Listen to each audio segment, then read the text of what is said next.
ko kuna tsammanin an je lahira za a baka ladan yin Najeriya ne? Abin da ya zama na lazim shine mai addini, to akan shi, akan asasin shi ne kuma za a iya kafa al'umma tsoro akan itikadin mu.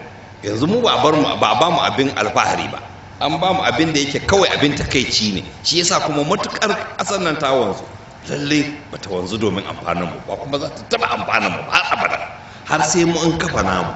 To tambaya, kafin bature ya zo kakannin mu ba su kafa kasa ba ne? Yawwa sun kafa. Ko kuma ta da jihadin shi Usman dan Fodiyo ne, shekara 100 kafin zuwan bature an kafa daula a asasin imani. Shi kuma bature da ya zo ba babaro da ya mana ba, ɓalo-ɓalo ya yi wannan abin, ɓalo-ɓalo ya yi wannan,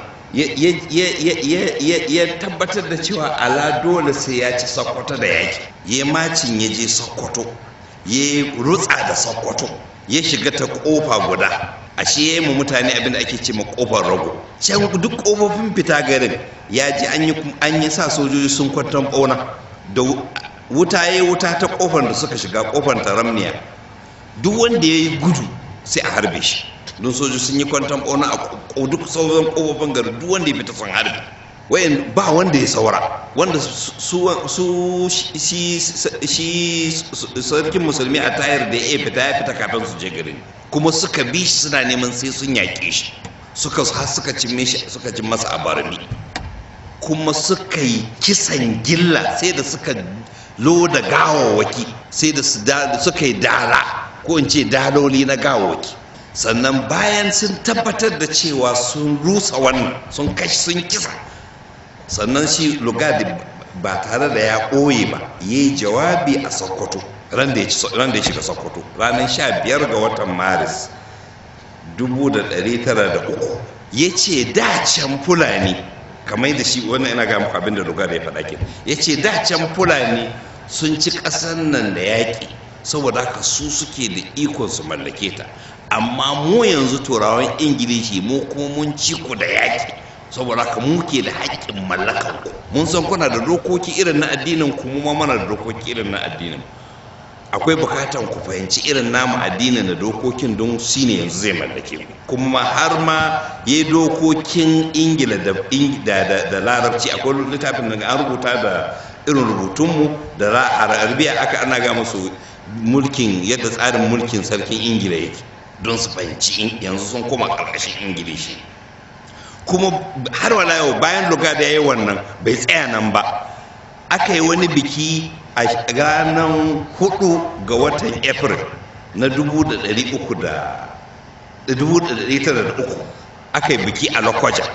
Duk ya tara sarakunan da ya ciccire su daga sarauta da malaman da ya kamo, ya zo da su aka tara su a Lokoja a wani wuri, aka yi musu bayani, aka ce musu da can kun ga tutan ku, aka ɗauko tutan ɗan Fodiyo aka ce kun ga tutan da tutan ɗan Fodiyo yana da la ilaha illallah Muhammadu Rasulullah ciki, aka ce da ƙarƙashin wannan tutan kuke, amma yanzu bari ku ga matokoman tutan. Aka kawo ta aka cinna, sannan aka ɗauko tuta mai cross na Ingila aka ɗaga, aka ce yanzu kuna ƙarƙashin wannan tutan. Duk sarakunan suna ji. Aka ce kuma aka ɗauko alƙur'ani, aka ce da can wannan shine dokanku, amma yanzu bari kuma kawo koransu. Aka ɗauko wani tsinannen bature ya kwara azzakaransa ya tsulala ma Qur'ani fitsari. Wannan ya auku ne, ba ma kana hadisan yuftara, ya auku ne. Karanta tarihi ka gani, ya tsulla ma alqur'ani fitsari. Yace suka ce to daga yau dokan alqur'ani ya kawo ƙarshe. To kun ga ya ɓoye? Ina tambaya ya ɓoye? A sarari yana muku cewa yanzu kun tashi a da, yanzu kuna ƙarƙashinsa ne. Wannan al'amari ya cancanci a ce kuka muke yi, amma sai muka waye gari wai mutane alfahari da bature, wai ya kawo adalci.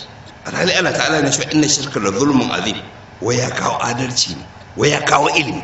Har ma aka yi wani sarkin musulmi ya zaɓi ranar da aka ci Sokoto da yaƙi, a ranar da za a yi bikin naɗa shi sarki, ya zaɓi 15 ga watan Maris. Ya ce, ya kuma faɗa a jawabinsa, na zaɓi ranar 15 ga wata domin ya dace da ranar da bature ya ci Sokoto.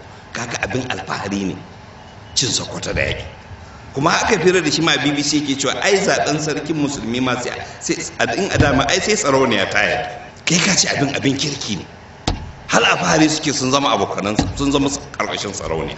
Kuma karkace man ba addini bane, karkace man ba addini bane, sai dai in kai kidahumi ne ko banka mai bankaura mai huji in kana nan da shi ɗauko shi ka duba kan sarki da ɗammara, duba kan sarkin zaka ga cross, duba ɗammaran yahudu ne.